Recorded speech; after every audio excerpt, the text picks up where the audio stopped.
Delta State Oil Producing Area Development Commissioner urges contractors handling projects in Ishekiri Nation to return to site. Delta State Commissioner for Water Resources urges Deltans to protect public water projects. Delta lawmaker tasks Warri Uye Environs Development Agency on development of the areas. And abroad, Pakistan's Prime Minister accuses Indian government of changing demography of Kashmir region.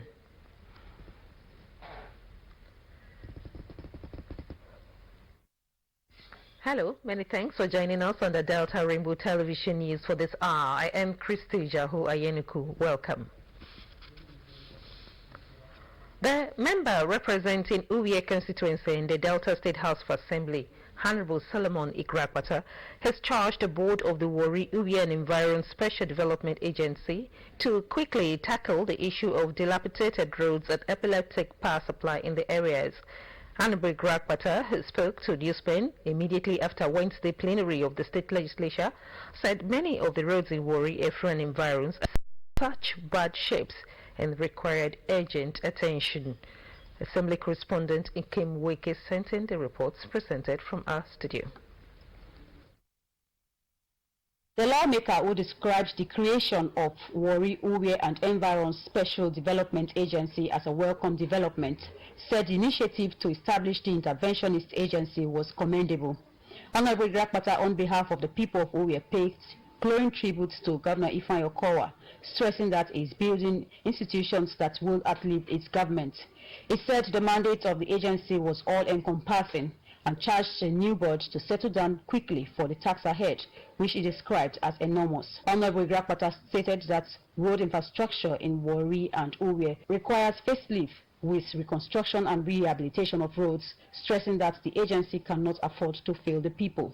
He also pointed out the need to seek ways to address the epileptic power supply in the areas, maintaining that Warri and Efru, being the commercial nerve center of the state, requires all the basic facilities to grow. I would expect them to do actually, because yes, those areas are catchment areas. They are areas where huge internal revenue is accruing from. And yes, it's go a long way to, of course, developing the place and to go beyond that. Because once the roads are fixed, the street lights are working, it will help to reduce crime, of course, which is actually at a reduced state presently.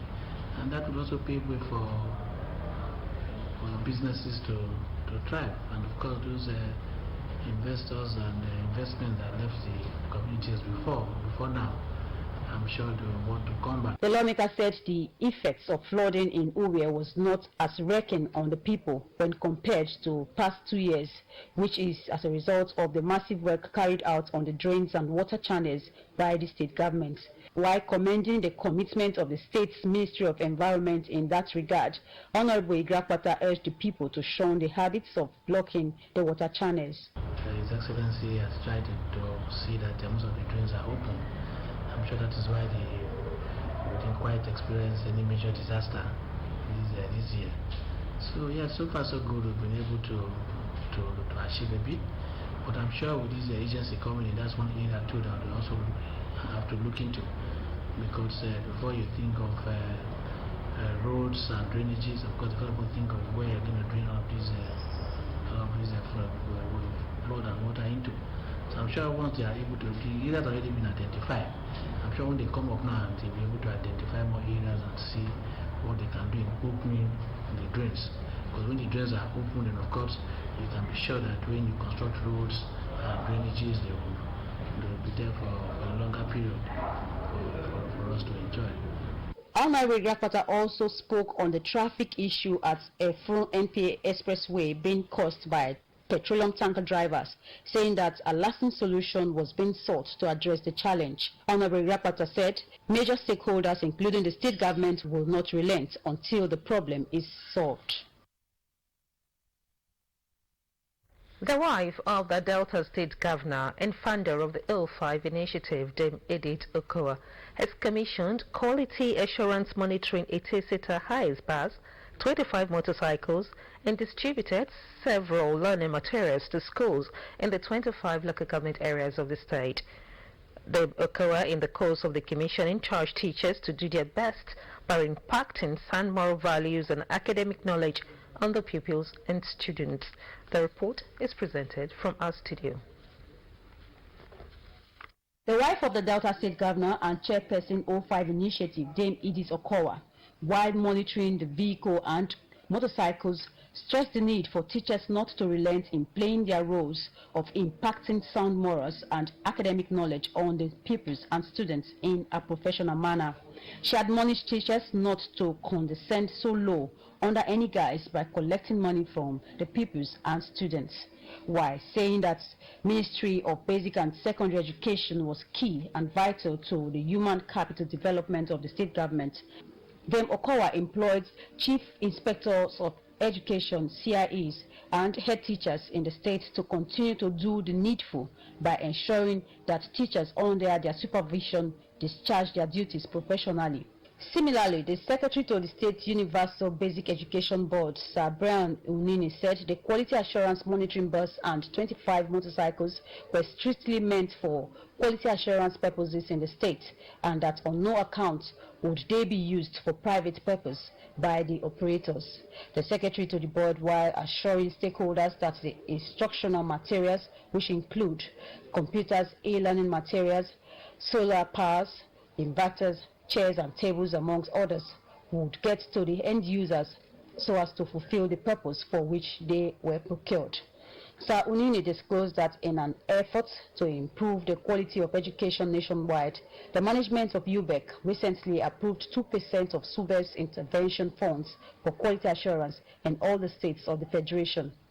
He disclosed that UBEC's approval was aimed at promoting effective and efficient monitoring mechanism across schools by SUBEBs and local government education authorities, and hailed the Delta State government for meeting all the conditions stipulated by UBEC through the understanding and intervention of the state governor, Dr. Ifeanyi Okowa.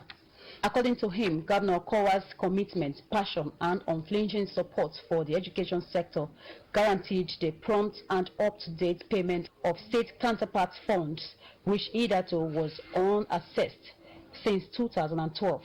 Also speaking, the director in the South-South Zone Office of Universal Basic Education Commission, UBEC, Osaon Igbonoba, who was represented by Mr. Omuta Obanowe, applauded the Okowa-led administration for the quality collaboration with UBEC in assessing the state counterpart fund for advocacy and sensitization of school management and other stakeholders for effective implementation of the UBEC program in the state.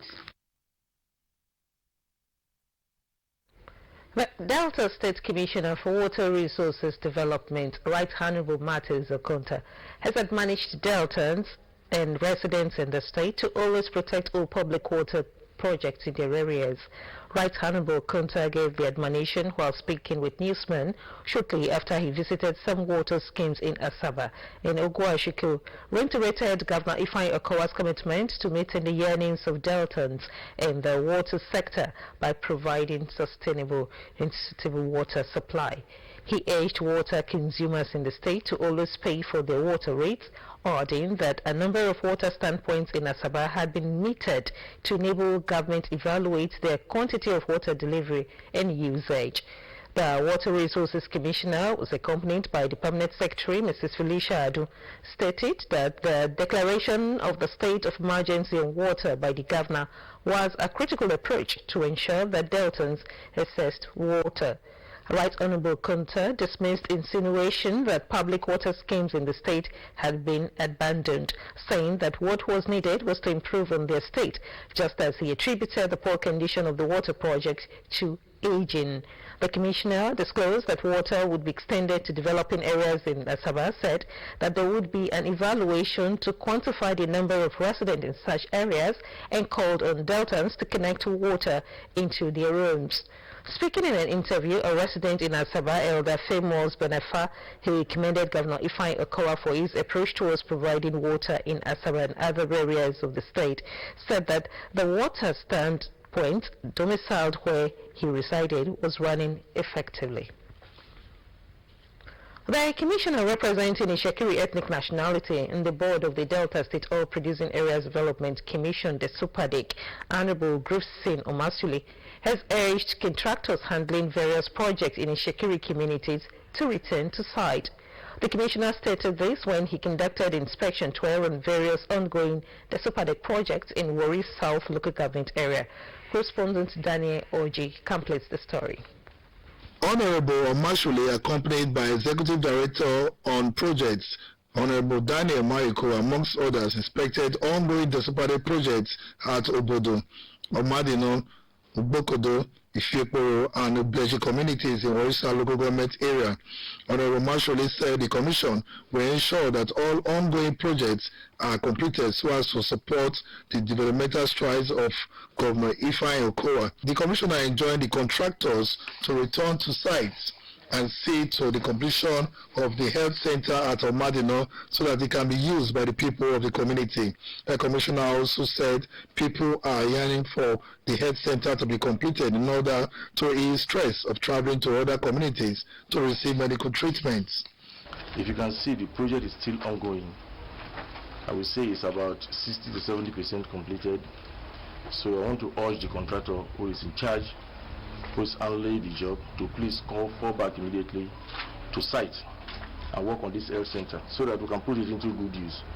Chairman of Omadino community, Mr. Leon Amaju, told newsmen that the community is seriously in need of the health center to be completed. Mr. Amaju, who recounted the ordeals of the people since the project started in 2014, called on the SUPADEC Commissioner, Honorable Griffin Omasuli, to use his good office to ensure the completion of the projects. Thank God for the coming of our commissioner, the man of Honorable Griffin. My prayer is that what he just said, that we want to ensure that the contractors will come and resume. I think we'll be very glad if the project is completed. Also speaking, the Executive Director on Project, Honorable Daniel Mariko, expressed satisfaction at the level of work in some of the project sites. He hereby urged all the contractors to return to sites and ensure that the various projects are completed. Honorable Mariko promised to look into the files of all ongoing projects in the area and ensure that the contractors work according to specification and see to its completion in due time. We are impressed. In some areas we're impressed, some areas are not impressed with the contractor. Whatever the case may be, the main reason for this site visitation is to know the level of development, the level of work done by contractors. And we'll go over the drawing board and see what we have to make sure that those that are falling behind will be called to order. If it is based on funding, look at it. Meanwhile, Honorable Mashole has assured the Ishekiri people that the state government would provide the needed development to the Ishekiri communities, especially to the river areas. He appealed to the people to always protect government projects in their communities. The newly appointed commissioner who visited Ekurode Ishekiri, Boren Avenue, parts of MPA area, Ubwangwe, and Stadium Road, where he inspected some solar street light projects, disclosed that he would ensure the completion of the projects. Honorable Mashole disclosed that after the inspection, he would have a meeting with the contractors to get first-hand knowledge of their challenges. He expressed dismay over some of the shallow drainages that were constructed in the areas he visited, and ordered the contractors to construct a better drainage system that would protect the areas from flooding. Inspection of projects by Honorable Griffin Omasuli continues. Daniel Oji reporting. Local government staff in the 25 local government areas of the state have been called upon to put in their best in the discharge of their duties. Chairman of the Delta State Local Government Service Commission, Dr. Joseph Utire, made this known while flagging off a 3-day retreat for various heads of personnel management as well as treasurers of local government councils in the state. The report. Dr. Joseph Otire at the event said the need to make a mark at the local government level led to this 3-day retreat aimed at familiarizing himself with staff from the different local government councils the former special advisor to the governor of local government affairs, shortly after listening to some of the points raised by the different heads of personnel management and treasurer to the local government at the meeting, promised to relate same to the state governor, Dr. Ifeanyi Okowa. Dr. Tiwe said theme of the retreat, achieving vision and mission for sustainable development, was timely as it is carefully selected to help reposition the 25 local government councils across the state. He further charged staff of the local government councils to play their roles effectively in order to help enshrine good governance at the grassroots. President of the National Union of Local Government Employees, Norge, Delta State Chapter, Comrade Ziko Okwudi, for his part, revealed that a meeting will soon be slated in no distant time with members of the data info search so as to resolve some of the issues facing staff of the local government councils across the state. They are familiar issues, and I think as a call we begin to address them. Issue of promotion arrears, issue of not payment of seminar and all that. Many to mention but few. Like I said, we're going to address them at the call, and I think the necessary action will be taken and the needful will be done at the end of the day.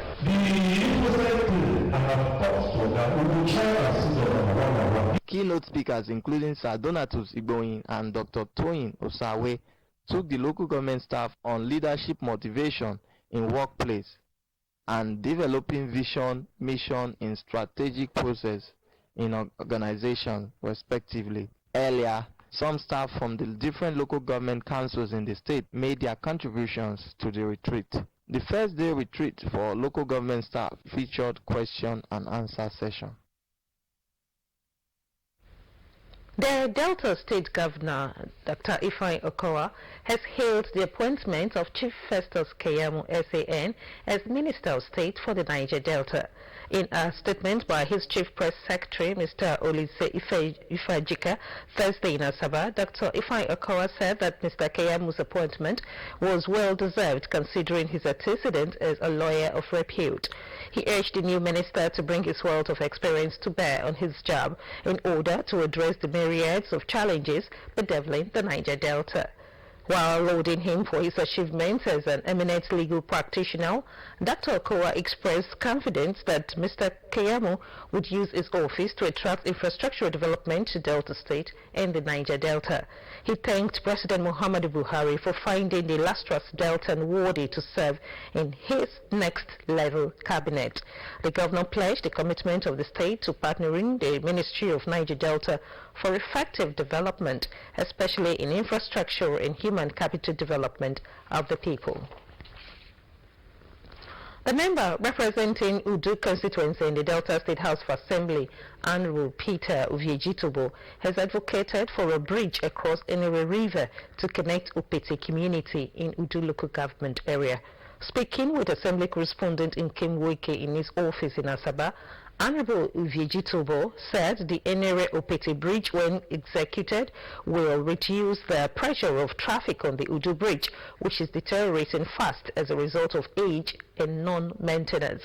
The lawmaker said the Udu Bridge, which was constructed over 35 years ago, remains the only connect from Warri and Uye to the densely populated Udu local government area, stressing that a second bridge is urgently needed in the locality.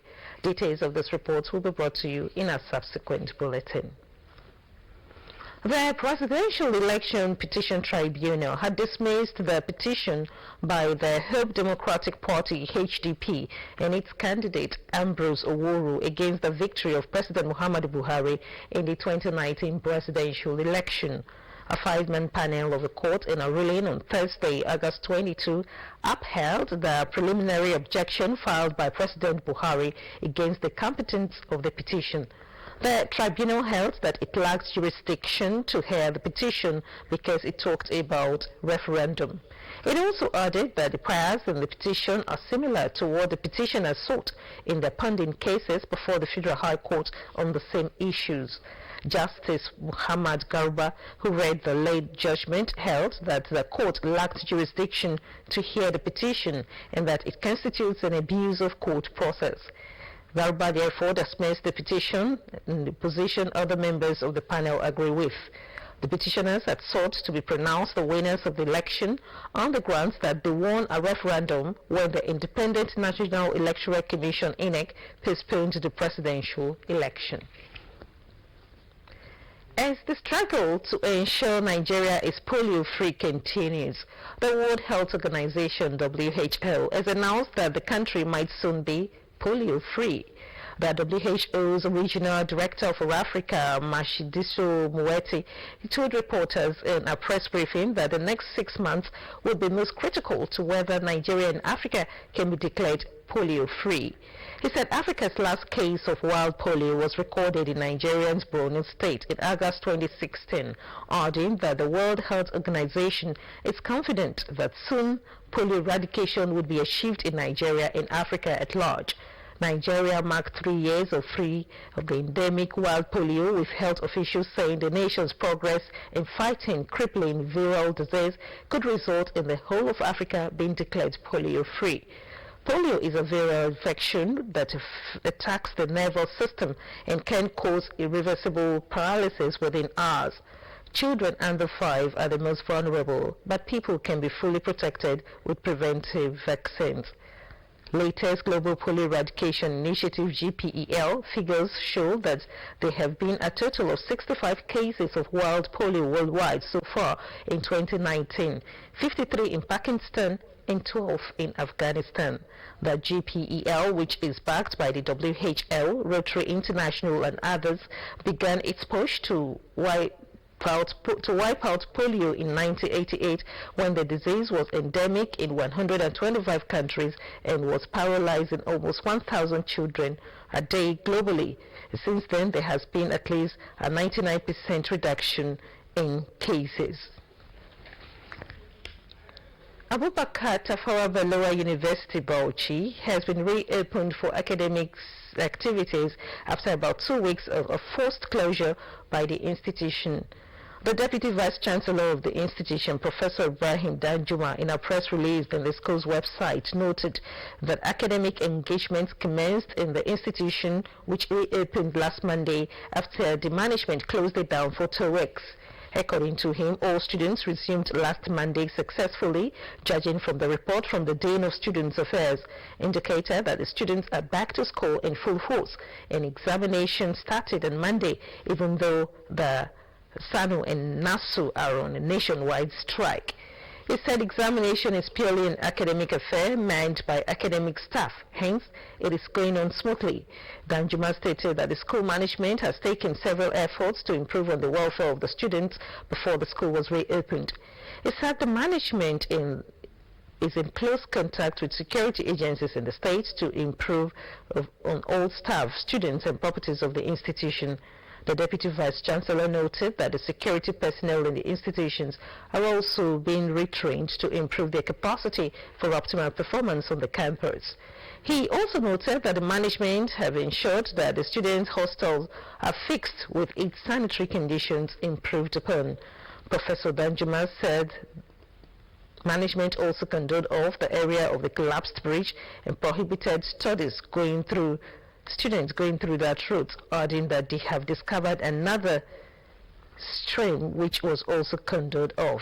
It will be recalled that recently in a metal bridge linking the student hostel and the lecture halls had collapsed following a heavy downpour which led to the death of 4 students while 7 others were injured. Following the incident, the students went on a violent protest over the management refusal to fix the bridge before it collapsed, despite several requests made to the management. Immediately shut down the school for 2 weeks to avert an escalation of the incident. Our parley of the sons and daughters of Isaba community in Warri Southwest is to hold as part of efforts to sustain the prevailing pace in the community and to attract meaningful development to the community. A statement by the community central chairman, Mr. Herin Ololeyo, says the meeting will hold at the community stand hall by 10 in the morning. It urges all sons and daughters of the community, both at home and in diaspora, to attend as crucial issues would be deliberated upon. The federal government has ordered the collaboration of all security agencies to conduct a joint border security exercise codenamed X-Swift Response as measures to secure Nigerians' land and maritime borders. According to a press release from the Office of the National Security Advisor to the President, the Armed Forces of Nigeria, the Nigeria Customs Service, including the police, and the Nigerian Immigration Service and other security and intelligence agencies are involved in the exercise. The release stated that the joint exercise is aimed at increasing preparedness to address trans-border security challenges such as terrorism, smuggling, and armed banditry, amongst others, as well as promoting interagency cooperation, adding that the overall objective is to ensure a peaceful and secure country in the interest of national security. It explains that the exercise will also involve the movement of personal vehicles and equipment within the affected parts of the country. The joint exercise is being coordinated by the Office of the National Security Advisor and would be taking place in 4 geopolitical zones of the country. The Minister of Interior, Rauf Aragbeshola, has charged the Nigerian Security and Civil Defense Corps, NSCDC, to focus more on intelligence gathering. The minister, who was on a familiarization visit to the headquarters of the NSCDC Thursday, said this is in line with President Muhammadu Buhari's agenda to ensure security and improve economic development and fight against corruption in the country. The former Osun State Governor said the early warning capacity that would be provided by the NCDC to other sister security agencies will help reduce threats, as it is better to be proactive than being reactive. The minister, who described the NSCDC as the most effective agency in community security, charged the Corps to take advantage of its closeness to the grassroots to gather intelligence for lead security agencies in the country. He has assured that with this new method of working, there would be a significant improvement in security within the country in the shortest period. The Permanent Secretary of the Ministry, Mrs. Georgina Ihurea, said the minister was already hitting the ground running with his familiarization tour of agencies under his ministry. 4 kidnappers who collected 3.5 million naira, a carton of snaps, 30 liters of palm oil, and 10 tubers of yam as ransom before their victims were released, have been arrested. The kidnappers adopted 3 persons in Odeumi, Ogun Waterside local government area of Ogun State, close to the boundary community between Lagos and Ogun State, on the eve of the last Eid al-Adha. The victims, who were later freed by their captors after allegedly collecting the items, and Jalili Adams, and another individual who's the son of the chief imam of Odeumi, Abdulaziz Sani. The Ogun State Police Public Relations Officer Abimbola Oyeyemi disclosed this Wednesday while speaking to newsmen. Confirming the arrest, the Oguns were planning to relocate from their hideout in the creeks, but were surrounded and ambushed by the police. When asked whether the suspects were the ones that collected the 3.5 million naira and other items, the PPRO said it is possible they are the ones who collected yam, oil, and money, amongst others. A member representing Dengue Shuni State constituency at the Sokoto State House for Assembly, Aminu Magaji Budai, has been reportedly kidnapped by suspected hoodlums. According to reports available to the press, a close relation of the victim revealed to newsmen that his brother was kidnapped by yet-to-be-identified persons on his way to his village in Budai from Dengue town. He says the legislator was abducted around 1:15 a.m. this morning. The Sokoto State Police Public Relations Officer, Assistant Superintendent of Police, Mujahid Sadiq Abubakar, who confirmed the kidnap of the legislator, says details on the abduction is still sketchy, adding that investigation is still ongoing. Gobio in Magumeri local government area of Borno Senatorial District are currently under the control of Boko Haram. According to reports, insurgents in large numbers launched a coordinated attacks on their communities beginning from Wednesday evening through Thursday morning without confrontation. Both Gubbio and Magumeri have no military presence as troops were withdrawn recently due to routine operational changes as enshrined in the rules of engagement. In Gubbio, the insurgents Wednesday evening invaded the council headquarters, shooting sporadically and posing fear that scores of residents were killed and injured with the setting ablaze of houses. Confirming the incident, the caretaker chairman of Gubbio, Honorable Zana Modu Gubbio, said the insurgents stormed Gubbio town at about 6 p.m., performed their Maghrib prayers at about 6:30 p.m. and wreaked havoc on innocent civilians while setting ablaze houses and public structures.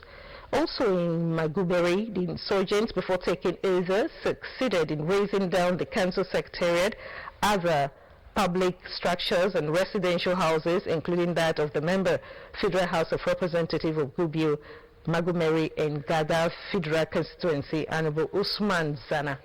Honorable Zana, who represents the constituency at the lower chamber, confirmed the incident when asked in a telephone conversation. And now to business news.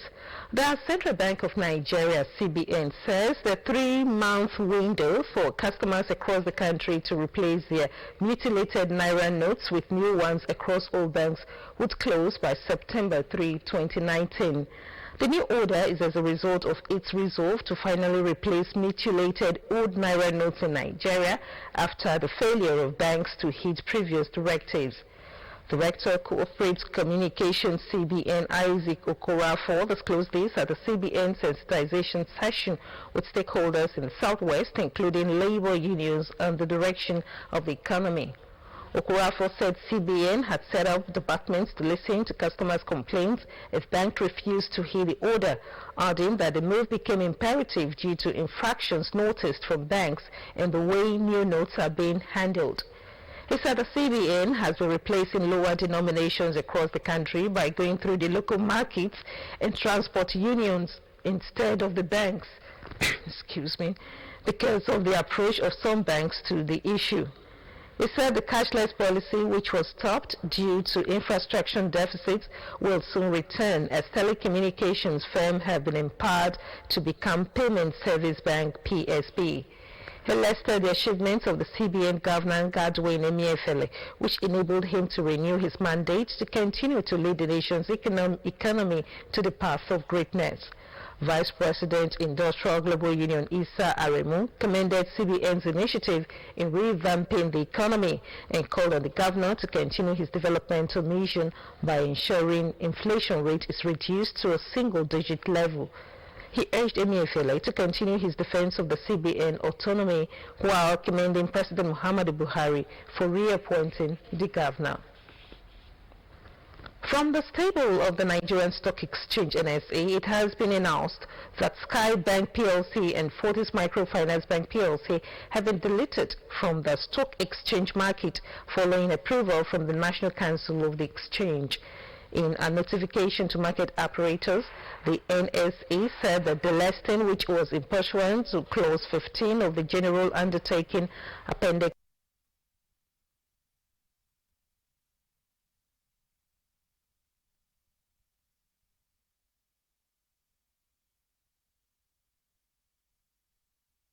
Where 28 operating license of Sky Bank, as well as approved its takeover by Polaris Bank PLC.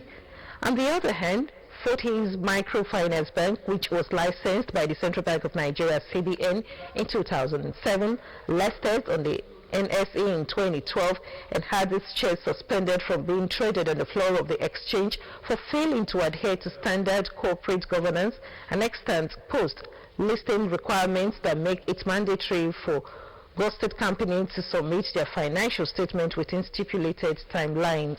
The CBN revoked its license while the Nigerian Deposit Insurance Corporation (NDIC) later liquidated the financial institution. Before the listing of Skybank PLC, the Securities and Exchange Commission (SEC) had directed to shareholders of the front bank to claim their dividends. The chairman of Warri South Local Government, Michael Tidi, has inaugurated a 21 water project across the various communities in the area. Dr. Tidi disclosed this during the inauguration of the water project at Otowodo Ward 2, Warri South Ward Local Government, and correspondent Daniel Algi has details.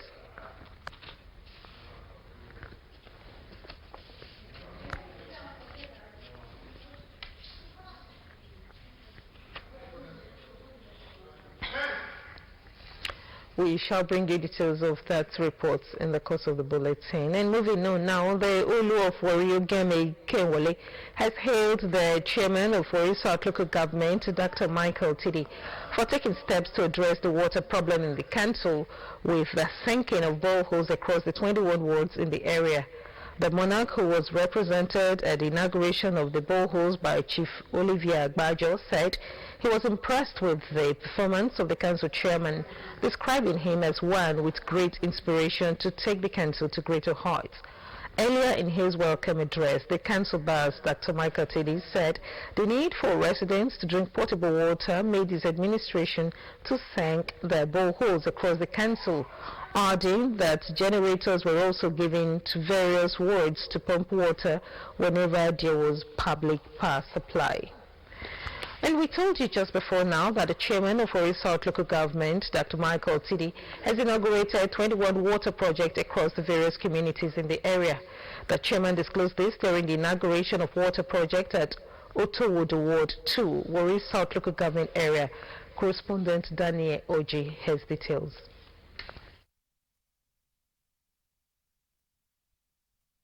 Dr. Tidi says the decision of his administration to execute 21 water projects across the 19 wards that make up the local government was born out of his overwhelming desire to address the water needs of the people in the area.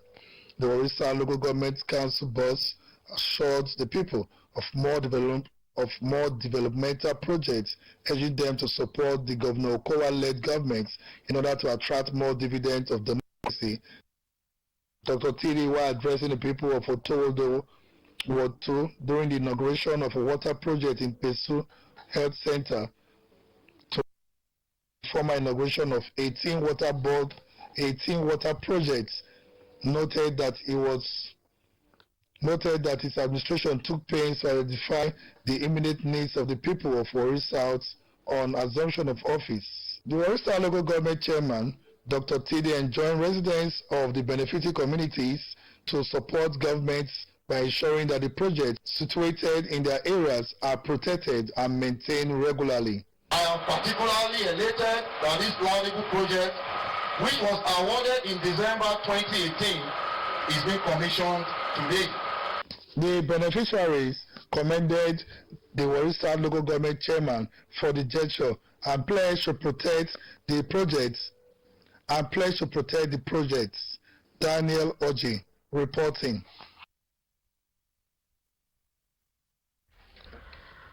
Black bags containing electrical items belonging to Mr. Israel Ivwe was forgotten in a tricycle popularly called keke.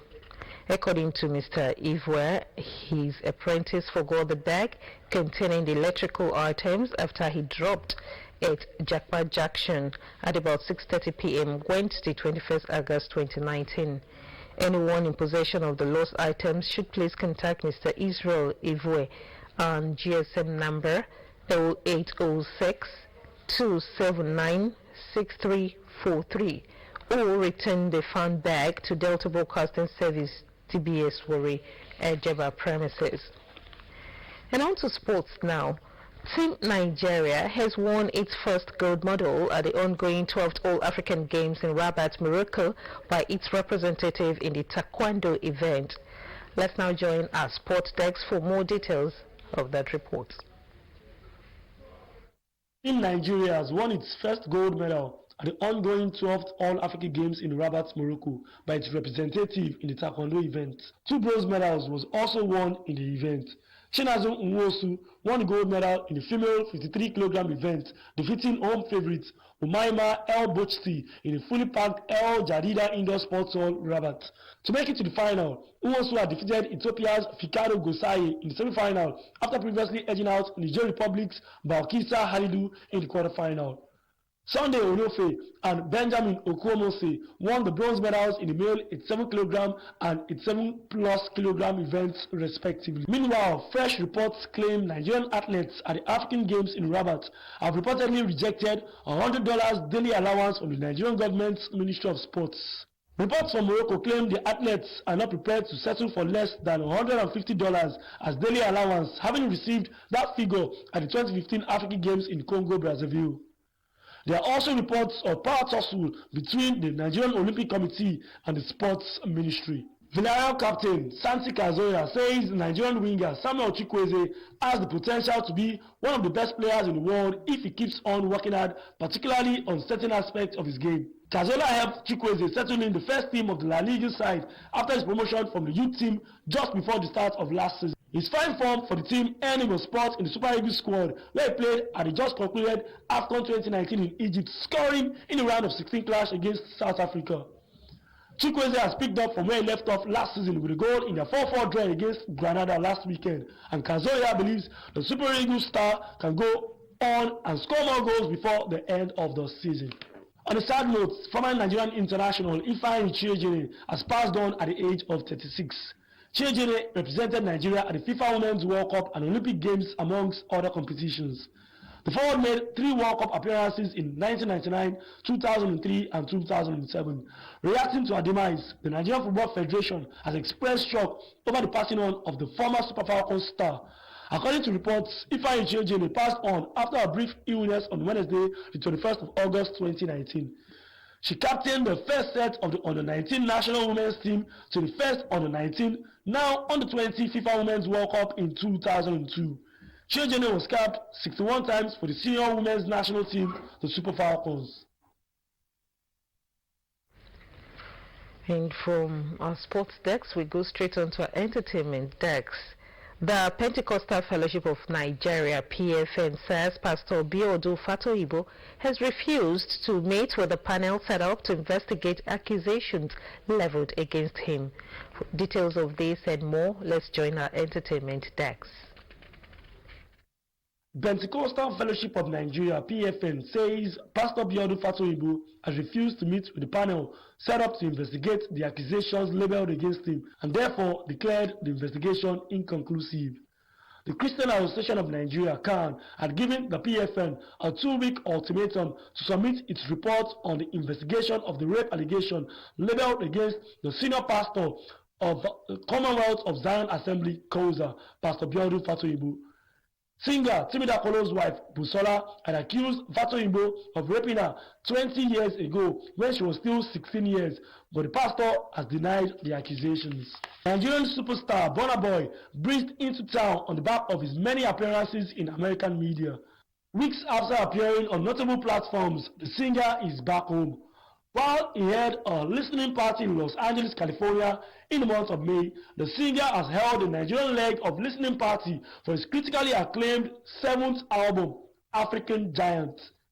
This comes a few days after getting mentioned by music legend Elton John on Beats One by Apple. The listening party, held in the late hours of Wednesday at the Laswa Yard Falamo Jet in Lagos, was well attended by celebrities like Tiwa Savage, Shei, Zlatan Ibile, Pokoli, Rexy, Bobby, DJ Jimmy Jat, DJ Spinall, Dami Crane, Toke Makinwa, amongst others. During the event, the crowd got a treat of the 19 songs from the album African Giants. Songs from Burna Boy's previous albums were also played at the event, while fans swayed to the rhythm inside the arena. And from entertainment, we take you outside the shows and for foreign reports. Pakistan's Prime Minister Imran Khan has accused the Indian government and its Prime Minister Narendra Modi of changing the demography of Kashmir region through ethnic cleansing. These and other reports are presented from our studio.